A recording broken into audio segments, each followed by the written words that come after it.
Seat हमेशा से बेहद अहम रही है। इस सीट पर एनडीए की ओर से राज्य के उद्योग मंत्री और भाजपा नेता नीतीश मिश्रा चुनावी मैदान में हैं।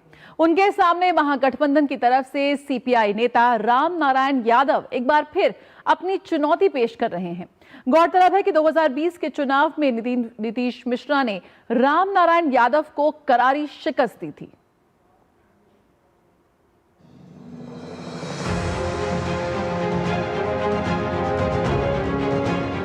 बिहार विधानसभा चुनाव में मधुबनी का झंझारपुर हॉट सीट बना हुआ है। यहां महागठबंधन और एनडीए के बीच सीधा मुकाबला है। बीजेपी ने अपने उद्योग मंत्री नीतीश मिश्रा पर दांव लगाया है। झंझारपुर नीतीश मिश्रा की पारंपरिक सीट है। इस सीट से उनके पिता स्वर्गीय डॉक्टर जगन्नाथ मिश्रा 3 बार जीतकर राज्य के मुख्यमंत्री बने। नीतीश इस सीट से 3 बार चुनाव जीत चुके हैं और चौथी बार मैदान में है। नीतीश मिश्रा क्षेत्र में काफी सक्रिय हैं और लोकप्रिय भी। नीतीश मिश्रा बताते हैं कि क्षेत्र में काम ही उनकी पहचान है। इस बार भी उन्हें जनता जनार्दन का आशीर्वाद प्राप्त होगा।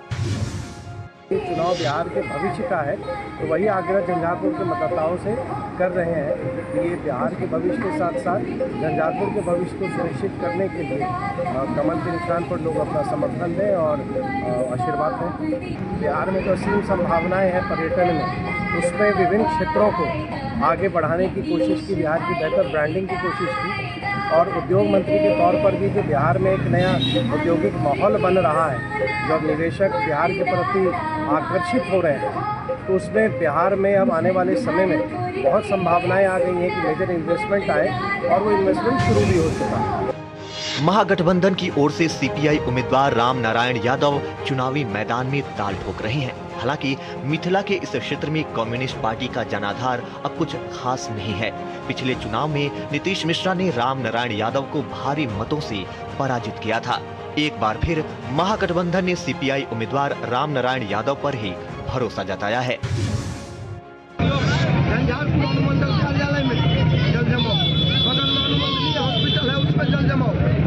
झंझारपुर प्रखंड कार्यालय उसमें भी जल जमाओ, बगल में केजरीवाल हाई स्कूल है, झंझारपुर आरएस में दिवरेवाल हाई स्कूल और पूरे झंझारपुर आरएस का जो बनावट है जल जमाओ से ग्रसित है लोग। बिहार में मधुबनी जिले के झंझारपुर प्रखंड अनुमंडल के साथ साथ विधानसभा और लोकसभा सीट भी है। यहाँ विकास के कार्य बड़े स्तर पर हुए हैं। यहाँ चाहे मिथिला हाट हो, चाहे अनुमंडल कोर्ट या फिर अब मेडिकल कॉलेज खोलने की बात हो, क्षेत्र में सरकार के किए हुए कई काम दिखते हैं। अब देखना होगा कि जनता अपने लोकप्रिय नेता नीतीश मिश्रा पर एक बार फिर अपना भरोसा बरकरार रखती है या महागठबंधन के राम नारायण यादव बाजी मारते हैं। जनादेश डेस्क, डीडी न्यूज।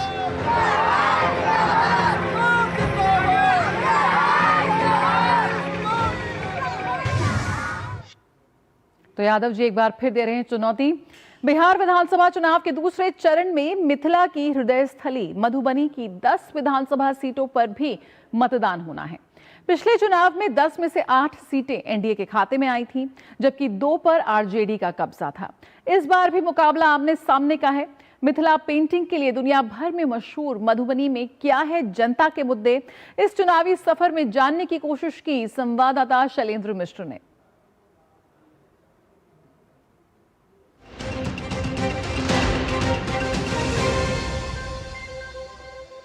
बिहार के चुनावी सफर में अब हम पहुंचे हैं मधुबनी। मधुबनी की चर्चा होते ही देश और दुनिया में मधुबनी पेंटिंग की चर्चा हो ही जाती है और इस वक्त हम एक दुकान पे मौजूद हैं जहां बहुत सारी मधुबनी पेंटिंग लगी हुई है। हम यहां जानने की कोशिश करेंगे मधुबनी शहर में कि आखिर जनता के बीच क्या मुद्दे हैं। मधुबनी के आसपास बहुत कुछ बदलाव हुआ। मेन मुद्दा है, पहले मेन मुद्दा पे बात किया जाए कि मुद्दा क्या है। देखिए, मेन मुद्दा है पलायन। पलायन को कम से कम रोका जाए, मतलब कि जितने आप मजदूर जा रहे हैं बाहर के लोग, मतलब कि उसको कम किया जाए। यहाँ पे रोजगार का समस्या है, उसको कम किया जाए। मधुबनी जब आप 10-15 साल पहले देखते थे और अब देखते हैं तो कितना बदलाव? बहुत बदलाव लग रहा है, बहुत ज़्यादा बदलाव लग रहा है। क्या जैसे सड़क उड़क है, पहले कहीं जाने के लिए बहुत समय लगता था, आज के डेट में कहीं जाने के लिए समय नहीं लगता। अच्छा खासा रोड बन चुका है, शिक्षित बढ़ चुका है। बदलाव तो हुआ है। अब कहाँ जंगल राज है, जंगल राज तो पहले था और अभी के समय में बहुत कुछ सुधरा है। रोड, सड़क, बिजली, पानी सब की व्यवस्था हो चुका है। उसके लिए कोई दिक्कत नहीं है। बदलाव हुआ है। नीतीश जी का बहुत बहुत धन्यवाद देना चाहते हैं इस 20 साल में, लेकिन फिर भी एक जो होता है कि पलायन का समस्या उसको कम से कम किया जाए। मैंने सुना है कि अपने पापा लोग से, अपने अंकल लोग से कि जब आरजेडी की सरकार थी तो उस टाइम फुल टाइम मतलब हर जगह जंगल राज दिख रहा था, दिस दैट कि कहीं भी किसी भी लेडीज़ को अगवा कर लिया जाता था, कहीं भी लूटपाट, ये आम बात कॉमन था। बट आज आप भी ये नोटिस करते होंगे कि कहीं भी आप अगर आप 10 बजे निकलो रात को, 11 बजे निकलो रात को, तो लड़कियां मतलब फ्रीली मूव करती है, उनको प्रॉब्लम नहीं है, सुरक्षित है। चुनावी सफर में मधुबनी में हम जनता की राय जान रहे थे, नेताओं के दावों से अलग जनता की क्या राय है ये जानने समझने की कोशिश कर रहे थे। चुनावी सफर में मधुबनी में सिर्फ इतना ही। कैमरामैन मोर मुकुट शर्मा के साथ शैलेंद्र मिश्र, डीडी न्यूज, बिहार।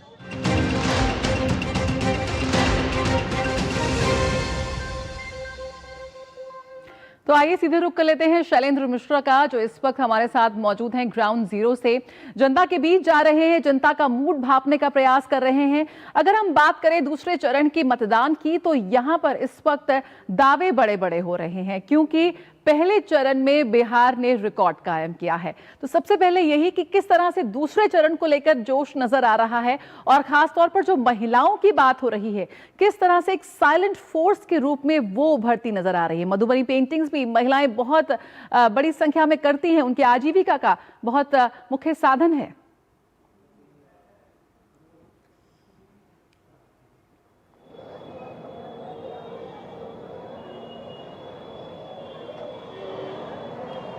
देखिए जया, निश्चित तौर पर जब आप मधुबनी आते हैं तो मिथिला पेंटिंग की चारों तरफ चर्चा होती है, और देश और दुनिया में हम जानते हैं कि मधुबनी की पहचान, मिथिला की पहचान मिथिला पेंटिंग के तौर पर होती है। प्रधानमंत्री नरेंद्र मोदी अपनी जनसभाओं में इस बात को कहते हैं। सीतामढ़ी में कल प्रधानमंत्री ने मिथिला पेंटिंग की चर्चा भी की कि तमाम जब वो विदेश दौरे पर जब जाते हैं विदेशी मेहमानों, तो किस तरह से मिथिला पेंटिंग गिफ्ट की गई थी, इस बात की चर्चा करते हैं।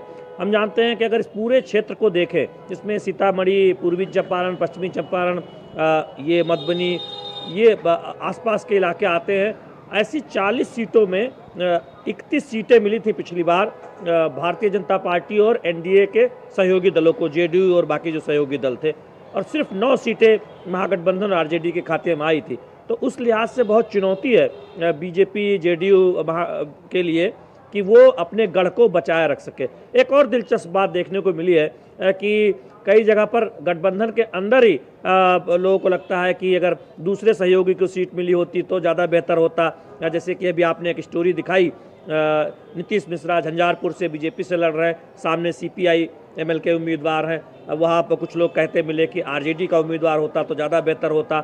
यहाँ हमने देखा कि एक सीट पर उपेंद्र कुशवाहा की पार्टी के उम्मीदवार हैं, तो कुछ लोग ये कह रहे थे कि बीजेपी का उम्मीदवार होता तो ज़्यादा बेहतर होता। तो इस तरह की भी बहुत चर्चा है। जन स्वराज फैक्टर कितना असरकारक होगा ये भी देखने वाली बात होगी, क्योंकि कुछ सीटें हैं जहां उनके उम्मीदवार ने चुनाव प्रचार में बहुत दमखम दिखाया है, लेकिन अंततः क्या वो इम्पैक्ट डाल पाएंगे ये भी देखना होगा। जहां तक विकास की बात है, इस पूरे इलाके में दरभंगा जहां पर मतदान हो चुका है, अब मधुबनी और बाकी जगहों पर दूसरे चरण में मतदान होना है, वहाँ कई विकास योजनाओं की शुरुआत या फिर उसको आगे बढ़ाने का काम केंद्र और राज्य सरकार ने मिलकर किया। इसी मधुबनी में हम जानते हैं कि चित्रकला संस्थान है जो मिथिला पेंटिंग को बढ़ावा देने के लिए, जहां बाकायदा सर्टिफिकेट कोर्स होता है, डिग्री कोर्स होता है, वहां तमाम छात्राएं पेंटिंग सीखती हैं, कला सीखती हैं। यही हमने देखा कि दरभंगा में हम जानते हैं कि एयरपोर्ट बना तो कनेक्टिविटी हो गई। आपने सुना है कि तमाम लोग ये बात कह रहे थे कि अब पटना जाने में समय नहीं लगता। तो निश्चित तौर पर बिजली पानी सड़क की जहाँ तक बात है उसमें उल्लेखनीय सुधार हुआ, इस बात को लोग कहते हैं। और लोग ये भी कहते हैं कि पहले के मुकाबले पलायन भी कम हुआ।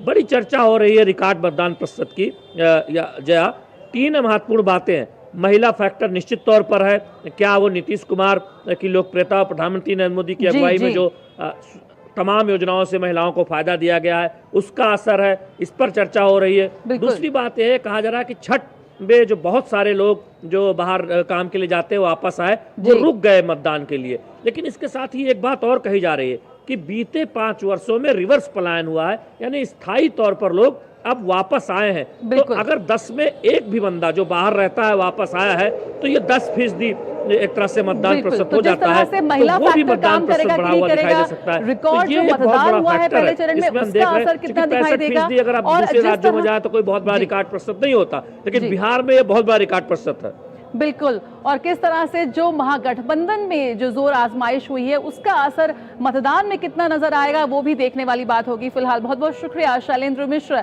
हमारे साथ और जानकारी के साथ